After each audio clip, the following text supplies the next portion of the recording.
A São Brás une a mais alta tecnologia a uma seleção única de grãos, oriundos das regiões do Cerrado, Mogiana e sul de Minas.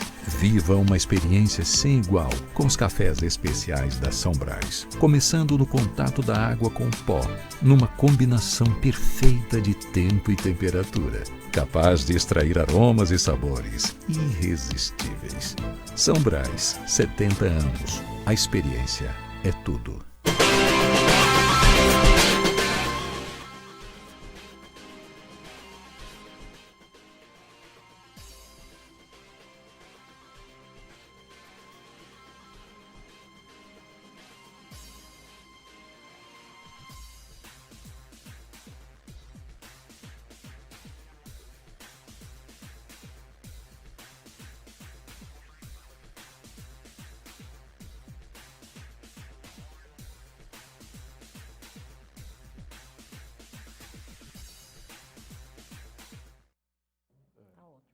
Estamos iniciando o programa Advocacia em Debate com Evandro Bosch.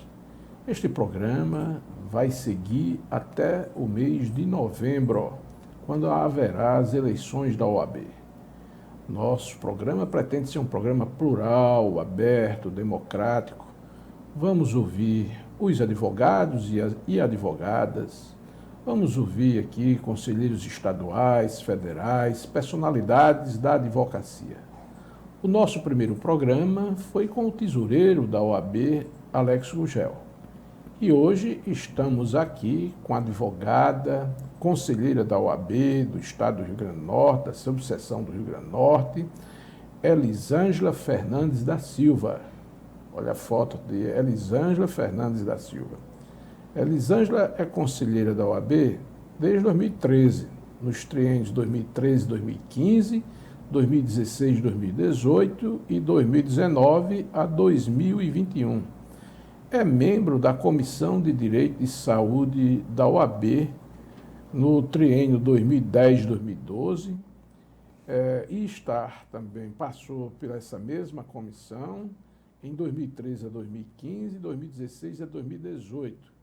Foi também da Comissão de Seleção e Inscrição da OAB e também de Direito Ambiental em 2010 e 2019, e é vice-presidente da Comissão de Estudos Constitucionais do triênio 2016 a 2018. Comissão esta que eu integrei, viu, Elisângela?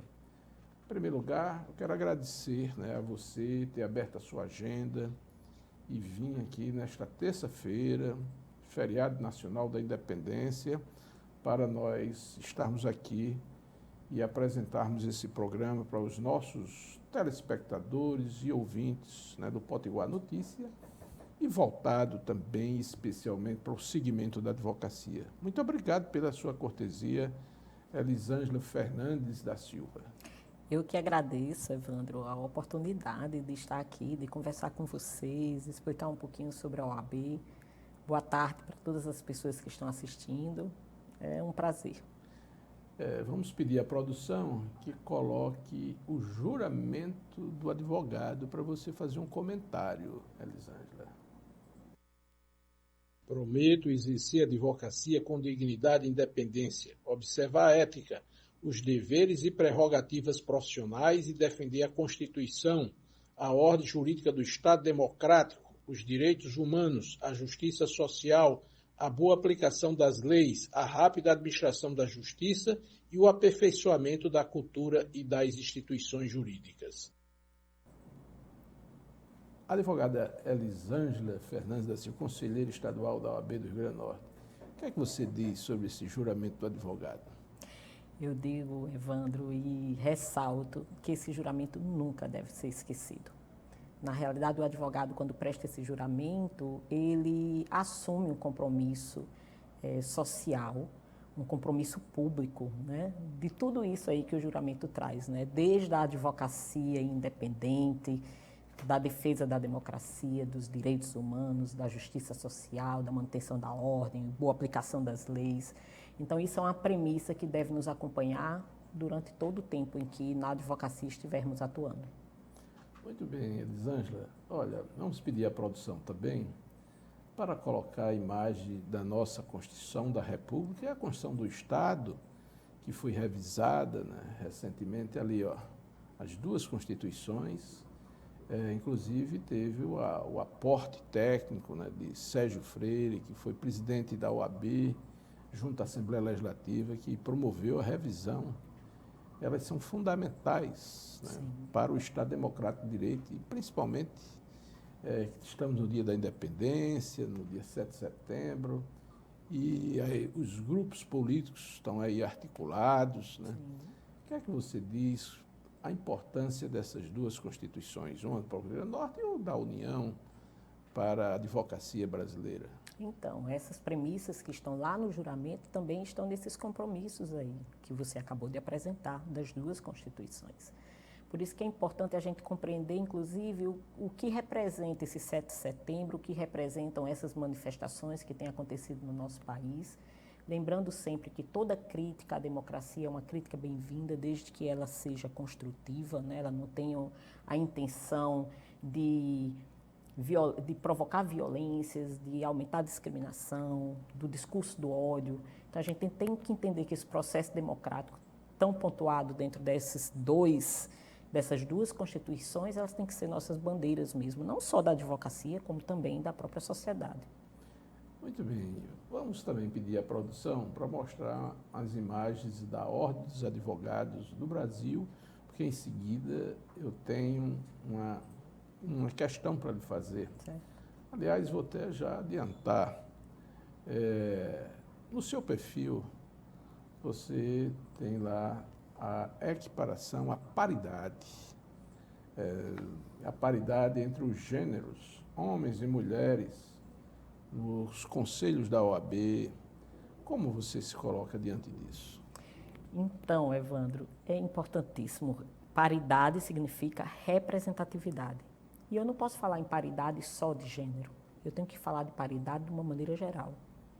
A humanidade, ela tem diversidade étnica, cultural, de cultura, de crença, de compreensões. Então, não faz sentido apenas uma parte dessas pessoas representarem ou estarem nos espaços de poder, nos espaços políticos, dentro também do mercado de trabalho. A gente precisa dar pluralidade a isso para que a gente tenha uma sociedade mais justa. Então, representatividade, por exemplo, importa tanto que a ausência dela é a violência e a exclusão. Então, quando, por exemplo, uma mulher chega a assumir um cargo de presidente da República, ela cria em mim a ideia de que eu também posso chegar lá. Então, representatividade é importantíssimo. E como eu disse, a representatividade ela não pode ser específica de gênero. E ai de nós mulheres se lutarmos unicamente por esse tipo de equidade. A gente tem que lutar por uma equidade mais plena, né? Em que outras pessoas também se sintam identificadas nesses espaços. Por exemplo, o que representa um homem negro chegar ao cargo de presidente dos Estados Unidos? Ele tem muito significado. E nós tivemos um presidente negro do Supremo Tribunal Federal. Exatamente. Então, isso implica dizer que aquelas pessoas que estão ali abrem espaço, eu também sou capaz, eu também chegarei lá. Então, a representatividade é extremamente importante. Certo. Vamos fazer uma outra pergunta a você, Elisângela, que é conselheira estadual, né, da subseção do Rio Grande do Norte, da Ordem dos Advogados do Brasil. O que é ser mãe, você que é mãe de 3 filhos, casada e advogada no exercício profissional? Como é conciliar isso? É dificílimo. É uma labuta diária, Evandro, não é fácil para as mulheres. É muito difícil. Hoje, no café da manhã, inclusive, eu conversava com algumas pessoas e alguns homens, inclusive, ressaltando esse momento em que tem muitas vezes que assumir a criação dos filhos e evidenciando as dificuldades que enfrentam. E aí eu chamei a atenção para isso. Nós enfrentamos isso o tempo todo, né? Não é só por pequenos momentos ou lapsos temporais da nossa vida. A gente carrega isso o tempo todo.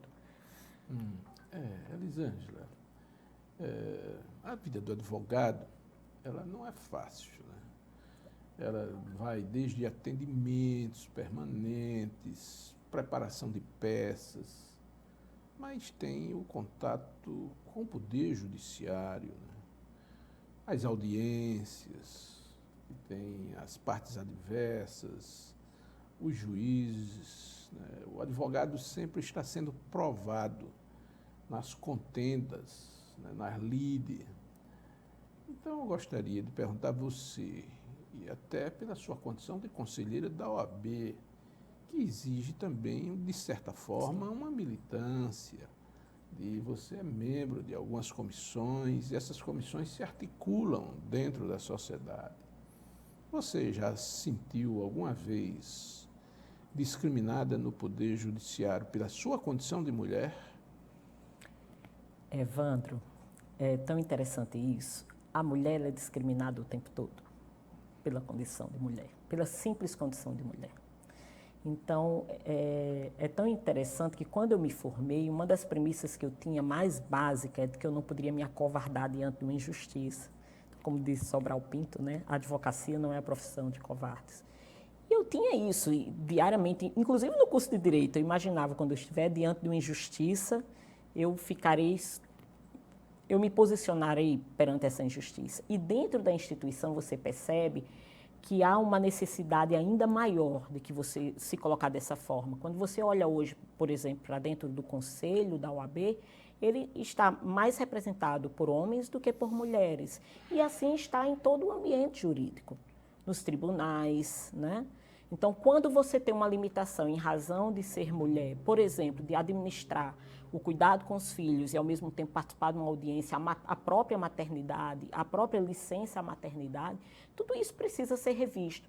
Então, o fato de não existir políticas, por exemplo, voltadas para esse acolhimento da mulher já é uma demonstração de que há, sim, uma certa discriminação, digamos assim, ou um certo favoritismo, como se essa atuação da profissão ela fosse mais específica ou voltada para os homens. E a gente precisa se insurgir em relação a isso.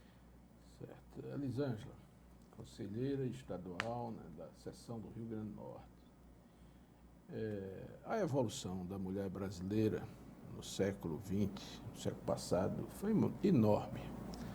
No século anterior, no século XIX, a mulher era inclusive proibida de ir para a escola. Nós temos aqui a presença de Nísia Floresta, que em 1850 criou um educandário para a mulher no Rio de Janeiro e estabeleceu as linhas mestras da educação doméstica. E mesmo assim ela teve que se exilar na França por isso. A mulher no século passado, né, do início da República, teve um movimento sufragista para dar o direito ao voto, que só veio acontecer na década de 30. Depois nós tivemos o Estatuto da Mulher Casada, que o homem era o chefe ainda da família. Hoje existe o chefe e a chefa, mas o chefe autorizava, inclusive, a mulher poder viajar. Depois nós temos outra família, do novo Código Civil. Como é que você analisa tudo isso?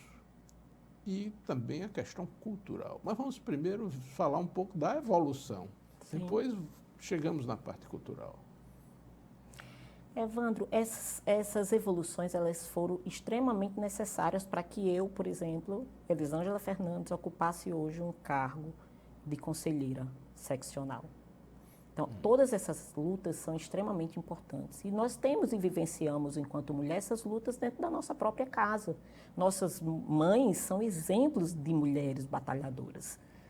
Então, o que é importante hoje, talvez, e muito importante, é a gente até rever alguns conceitos passados, como, por exemplo, Simone de Beauvoir diz que a mulher não nasce mulher, ela se torna mulher, e a gente precisa compreender o que ela quer dizer, qual a leitura que deve ser feita em relação a isso, porque quando nascemos, o simples fato de ser mulher nos coloca num contexto social de achar um contexto pré-formado, inclusive, uma definição de que mulher é um ser frágil, de que mulher ela tem dificuldades, ela em relação aos homens, de ocupar certos espaços, que o raciocínio dela é um raciocínio pouco de exatas, mais de humanas. Então, existem diversos conceitos em torno de ser mulher, que é o primeiro passo da nossa libertação, é compreender isso. E entender que nós somos exatamente iguais. Talvez até um pouquinho melhor, porque o nosso cromossomo é um pouquinho maior, mas brincadeiras à parte, mostrar que esse conceito de mulher é um conceito social que precisa ser transformado. Ele não é um conceito mais válido. Certo. Olha, houve essa evolução, eu fiz assim, tentei fazer um resgate histórico, mas a mulher, né, as caminhadas, a primeira vez que a mulher foi de biquíni para Ipanema, causou maior efervescência na sociedade brasileira. Na época, a revista Cruzeiro e Manchete deram e tal, e ainda mais uma mulher grávida de biquíni em Ipanema. Sim. Mas houve uma evolução no marco legal, dentro do ordenamento, e nós tivemos essa evolução, mas a violência contra a mulher ainda é muito forte, e principalmente dentro da família. E por isso nós temos a Lei Maria da Penha, que foi uma imposição internacional para o Brasil. Como é que você vê essa violência contra a mulher? Que falta de avanço cultural é esse? Então, Evandro, ainda dentro desse conceito de definição do que é ser mulher, que é uma definição social imposta, construída, com o objetivo de não permitir que a mulher ocupe espaços sociais, o que não seja reconhecido o papel dela e a importância dela, onde é que eu quero chegar? Ainda se vê a mulher como um objeto. A objetificação da mulher é o que torna a mulher alvo dessas violências. Porque você não vê a mulher como alguém que se posiciona, que pode ocupar espaços semelhantes ao homem, e isso cria, inclusive, essa ideia de que a mulher é meramente um objeto, uma coisa que pode ser utilizada, e quando ela não é apropriada por aquele indivíduo, ela precisa ser eliminada. E aí a violência contra a mulher se torna fortíssima, inclusive dentro do seio familiar. É uma coisa até interessante quando a gente vai discutir diversidade, desculpe-me puxar esse gancho para a diversidade, para a identidade de gênero e etc. Às vezes as pessoas vêm com o discurso de que a diversidade de gênero, um caso recente, né, na OAB nós discutimos a mudança da simbologia, da sinalização dos banheiros da OAB para permitir o uso de acordo com a identidade de gênero. E muitos dos discursos, na hora da conversa, da discussão da temática, da proposta, o que se vinha era dizendo que, mas a mulher pode sofrer algum tipo de violência dentro do banheiro por alguém, né, que tenha uma identidade de gênero diferente, né? Um homem com identidade de gênero de mulher, ou um macho com identidade de gênero de mulher, permito-me dizer assim, porque na realidade o que o diferencia é apenas o órgão sexual, e a mulher sofreria algum tipo de violência em relação a isso. Mas não é assim que acontece. A violência da mulher contra a mulher está dentro do seio familiar e há estatísticas em relação a isso, dizendo que o maior número é dormindo com o inimigo, basicamente. Vamos relatar, ou seja, vamos fazer outra pergunta a você em relação a uma decisão do Supremo Tribunal Federal, que foi uma decisão erga omnes, ou seja, que obrigou a todos, que foi a decisão de que não é mais possível, diante da violência ou de um homicídio ou do feminicídio, se fazer a defesa desde a primeira instância como a legítima defesa da honra. Sim. Então, a legítima defesa da honra, nós temos casos históricos no país.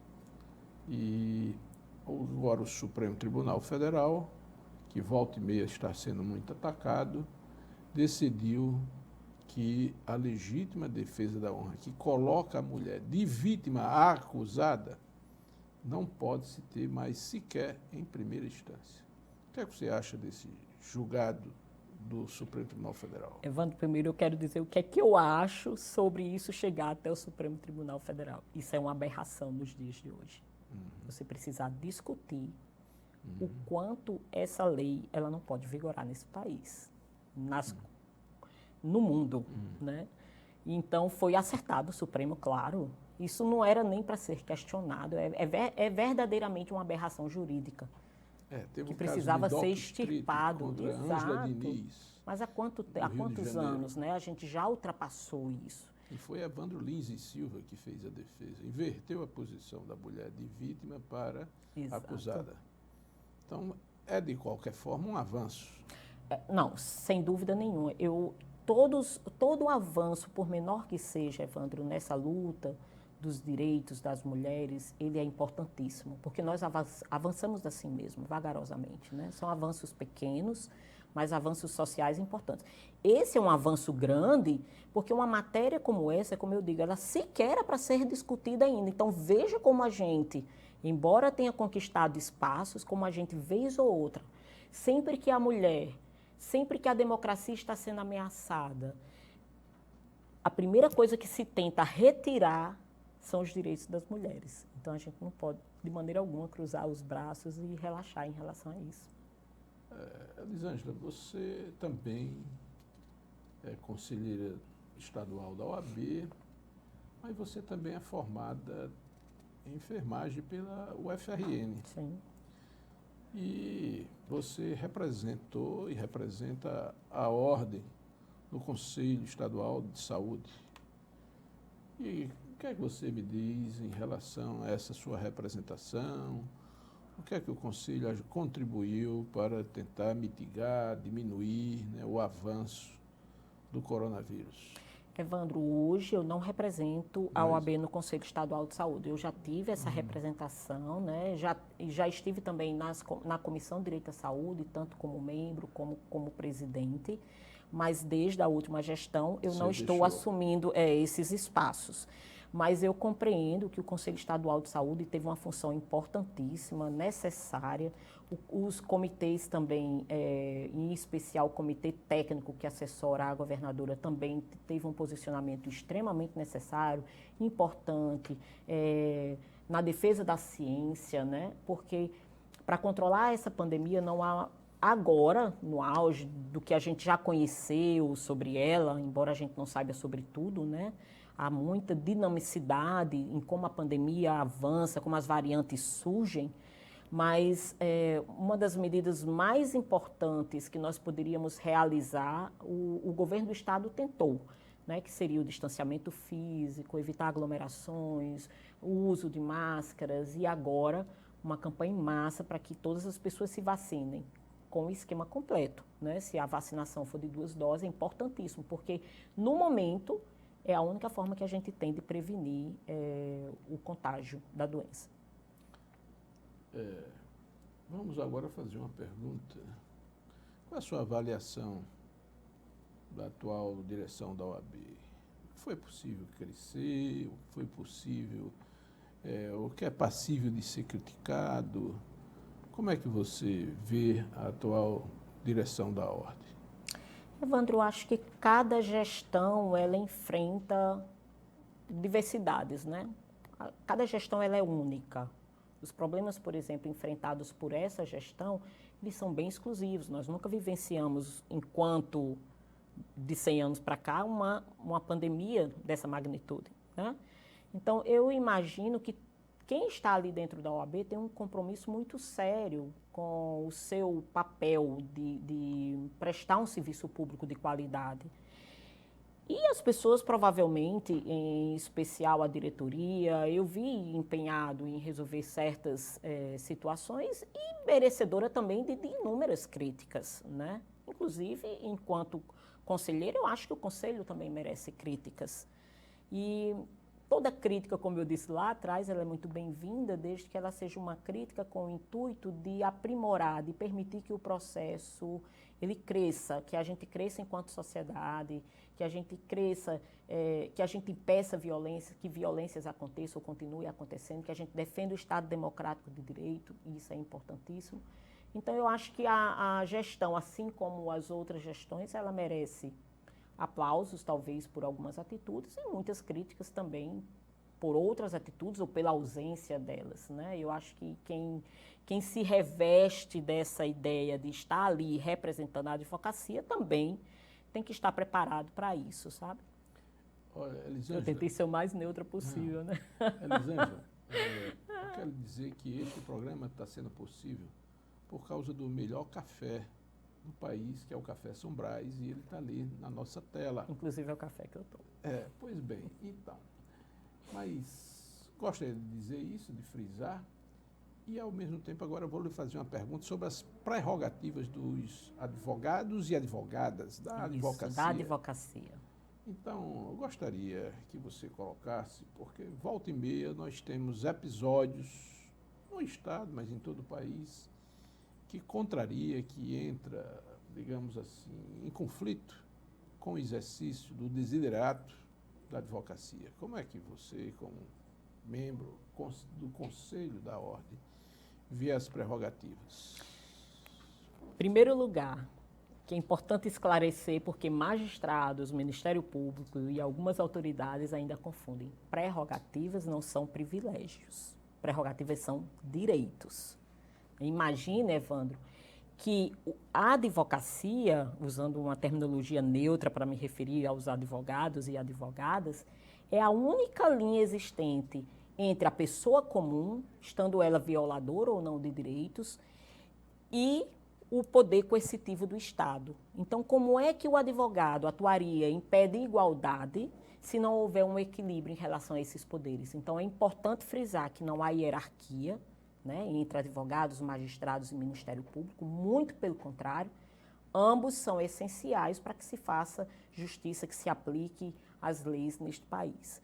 Então, por isso que eu lembro sempre, a advocacia não é uma profissão de covardes, como disse Sobral Pinto, então saia todo dia revestido dessa ideia. Defenda as suas prerrogativas, porque com ela você consegue exercer o seu número público, que é de permitir que o seu cliente tenha a melhor assistência possível para a defesa dos seus direitos. Muito bem, vamos fazer ainda mais uma pergunta sobre o advogado iniciante. O que é que a OAB tem proporcionado ao advogado iniciante? Evandro, eu vou dizer mais. Eu não vou dizer o que ela proporcionou, vou dizer o que a OAB tem capacidade de proporcionar. É muito difícil advogar nesse país. É muito difícil se sustentar da advocacia, principalmente se você não tiver um escritório de renome lhe aguardando logo após a sua formação. Então, a OAB ela pode permitir, por exemplo, através das comissões temáticas, na participação nas comissões temáticas, que a advocacia iniciante faça uma rede de relacionamentos, por exemplo, que isso é importantíssimo para você começar a advogar. Ela permite, através da tabela de honorários, que você saiba como cobrar o seu cliente, porque é importante cobrar. Com dignidade, com dignidade, exatamente. Mas a grande dificuldade da advocacia iniciante é o que cobrar, como calcular o meu preço, e isso é importante. Uma outra coisa que a OAB pode também contribuir na advocacia iniciante diz respeito à formação. Hoje é necessário especializar-se, sim. Essa questão, a gente sai da advocacia, eu cometi muitos erros no início, achando que eu vou ser uma espécie de clínico geral, né? Porque eu preciso pagar contas, mas a especialização e esse caminho através da ESA é extremamente importante, permitirá que esse advogado iniciante não sinta tantos os obstáculos que ele sentirá diante da competitividade, né? Afinal de contas, nós temos bastante competitividade ainda no meio. Ainda temos um pouquinho de tempo. E a última pergunta, qual é a OAB que você deseja? Ai, Evandro, eu desejo a OAB que faz aquele juramento que você passou lá no início, valer. Uma OAB que não fuja de questões polêmicas, uma OAB que se posicione, porque quando a OAB ela atua em prol da sociedade, uma sociedade mais justa, ela atua em defesa da advocacia. Muito obrigado pela sua entrevista e pela sua participação na Advocacia em Debate com Evandro Borges. Eu que agradeço a oportunidade. Foi muito cortês de abrir sua agenda neste dia 7 de setembro e vir conosco aqui falar para os nossos telespectadores e ouvintes e para o segmento da advocacia. Elisângela, continue na sua labuta, na sua lide, no seu trabalho, com a sua condição de mulher e de mãe, e mesmo assim advogando. Muito obrigada. Muito obrigado pela sua audiência. E lembre-se, é o Café São Brás que está nos permitindo este programa.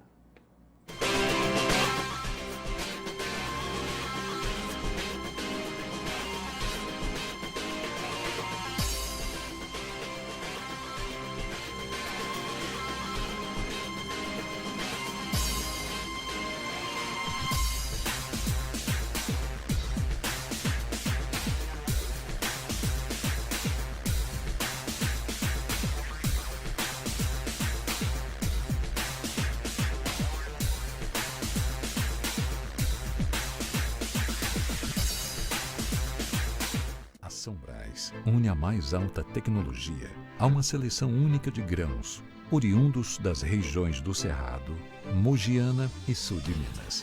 Viva uma experiência sem igual com os cafés especiais da São Brás, começando no contato da água com o pó, numa combinação perfeita de tempo e temperatura, capaz de extrair aromas e sabores irresistíveis.